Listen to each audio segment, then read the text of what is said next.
नमस्कार, मैं हूँ सुरभि सिंह और स्वागत है आपका हमारे चैनल नेक्स्ट 9 लाइफ पर। जी हाँ, सुशांत सिंह राजपूत को गुजरे हुए 8 महीने से ज्यादा का वक्त हो चुका है, लेकिन अब भी कुछ भी सामने नहीं आ पाया है। हर कोई उनके लिए इंसाफ की गुहार लगा रहा है। उनका परिवार आज भी उनके इंसाफ के लिए खड़ा है।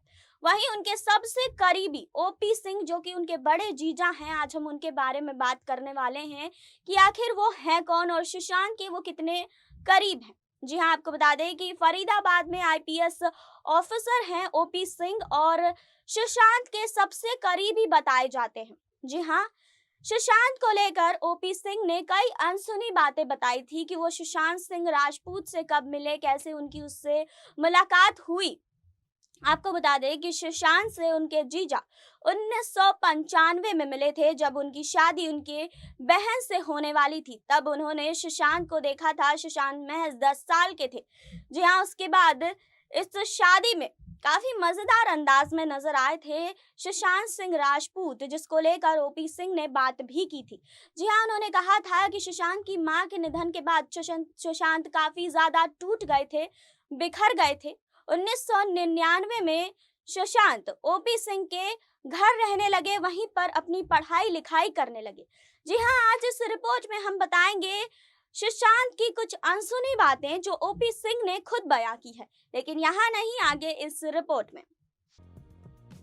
ओम प्रकाश सिंह को आप सब जानते होंगे, जो कि सुशांत के बड़े जीजा हैं। ओम प्रकाश सिंह दिव्यंगत फिल्म अभिनेता सुशांत सिंह राजपूत के जीजा हैं।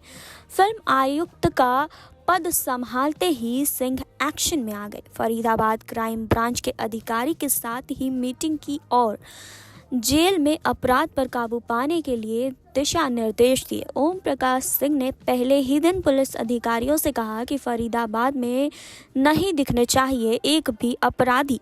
जिला के सभी सक्रिय गैंग और अपराधियों को चिन्हित कर कार्रवाई के आदेश भी दिए। जी हाँ, आपको बता दें कि ओम प्रकाश सिंह सुशांत सिंह राजपूत के जीजा हैं और सुशांत के काफ़ी करीब भी रह चुके हैं। बता दें कि ओम प्रकाश सिंह हरियाणा कैडर के वरिष्ठ आईपीएस अधिकारी हैं। ओम प्रकाश सिंह को 2008 में पुलिस मेडल और 2017 में प्रतिष्ठित सेवा के प्रेसिडेंट पुलिस मेडल से नवाजा गया था। फिलहाल वो हरियाणा के सीएम मनोहर लाल खट्टर के विशेष सलाहकार के तौर पर काम कर रहे थे। कम्युनिटी पुलिसिंग और राहगिरी के अलावा स्पोर्ट्स डायरेक्टर के पद पर भी वो तैनात रह चुके हैं। आपको बता दें कि इसके साथ ही पूर्व में पुलिस कमिश्नर अंबाला, पंचकूला और आईजीपी हिसार रेंज और रेवाड़ी रेंज के आईपीएस रह चुके हैं।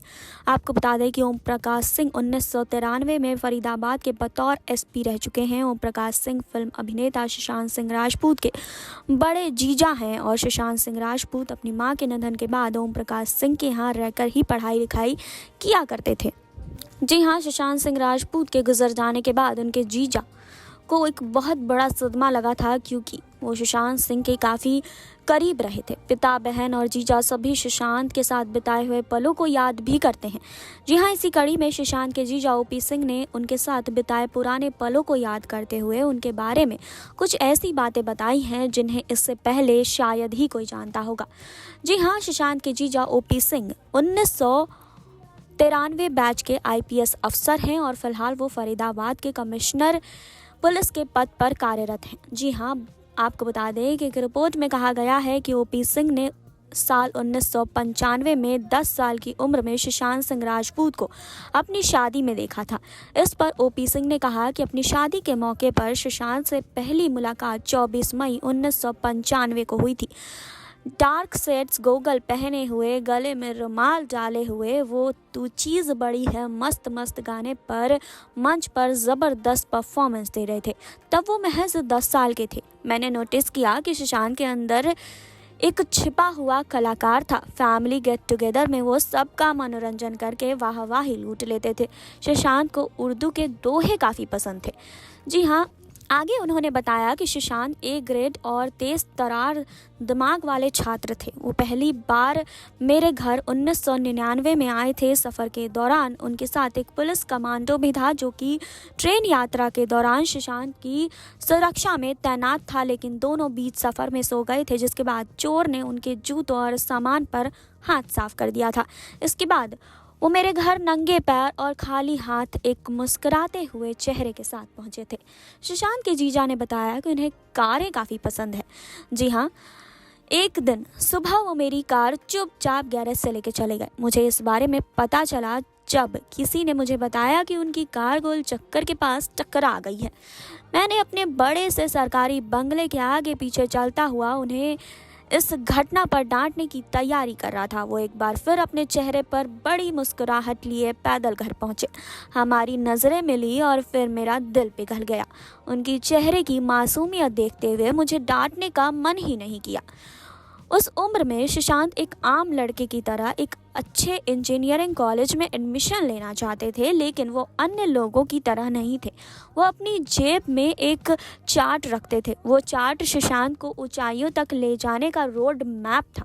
जी हाँ, उन्होंने सुशांत के बारे में आगे बताया और कहा कि फिर आया साल 2002 जब उन्होंने अपनी माँ को खो दिया। वो अपनी माँ से बहुत प्यार करते थे। उनके जाने से वो बुरी तरीके से टूट गए थे। वो अपनी माँ का अंतिम संस्कार करने के लिए थोड़ी देर के लिए हिचकिचाए। एक बच्चे का दिमाग अपनी उस माँ के मुखाग्नि देने के बारे में सोच भी नहीं सकता जिस माँ के प्यार को उन्होंने कुछ समय पहले ही महसूस किया था। लेकिन उन्होंने जल्दी ही खुद को संभाल लिया और अपनी माँ का अंतिम संस्कार किया। इस घटना के बाद उन्होंने काफ़ी समय तक शायरी नहीं की। उनके जीवन का एक मुख्य लक्ष्य था कि वो अपनी माँ को एक दिन गर्व महसूस कराएंगे। यह लक्ष्य देखते ही देखते उनकी आंखों से ओझल हो गया। ओपी सिंह कहते हैं कि सुशांत दिल के काफ़ी साफ थे। दुख को दूर करने का सबसे अच्छा तरीका होता है कि अपने आप को एक बड़े सपने में खो देना। उसको सामान्य ज़िंदगी में वापस लाने के लिए मैंने उन्हें शहर में घुमाया, शहर में लेकर गया और बड़े पोस्टर की तरफ इशारा करते हुए कहा कि वो भी एक दिन बहुत बड़े फिल्म स्टार बनेंगे और एक दिन उनके पोस्टर भी सभी जगह लगे होंगे और सारा शहर उनकी चर्चा करेगा। ये तरीका काम कर गया और उनकी मुस्कुराहट और आंखों की चमक लौट आई। जी हाँ, फिलहाल सुशांत के जाने से उनके जीजा समेत उनका पूरा परिवार दुखी है। वो चाहते हैं कि इस केस की जांच काफ़ी अच्छे से हो। सुशांत के साथ जो कुछ भी हुआ है वो जल्द से जल्द सामने आए। सुशांत को लेकर उनके जीजा ने ये सारी बातें कही थी, अनसुनी बातें कही थी जो शायद हम नहीं जानते होंगे। जी हाँ, तो आपने देखी अभी ये रिपोर्ट। आपने जाना सुशांत की उन बातों के बारे में जो शायद आप सब नहीं जानते होंगे। खुद ओपी सिंह ने इस बात का खुलासा किया है। लेकिन 8 महीने के बाद भी अब भी सुशांत सिंह राजपूत को लेकर कुछ भी सामने नहीं आ पाया है। सीबीआई अपना स्टेटमेंट नहीं दे रही है, जिसके बाद फैंस का गुस्सा सामने आ रहा है। ट्विटर पर कई ऐसे उनके फैंस हैं जो सामने आकर जस्टिस फॉर एसएसआर की लड़ाई फिर से लड़ रहे हैं। आपका क्या कहना है इस पर, आप हमें कमेंट बॉक्स में जरूर बताइए। बाकी और खबरों के लिए जुड़े रहिए हमारे साथ। लाइक करें, सब्सक्राइब करें और बेल आइकन दबाना बिल्कुल ना भूलें।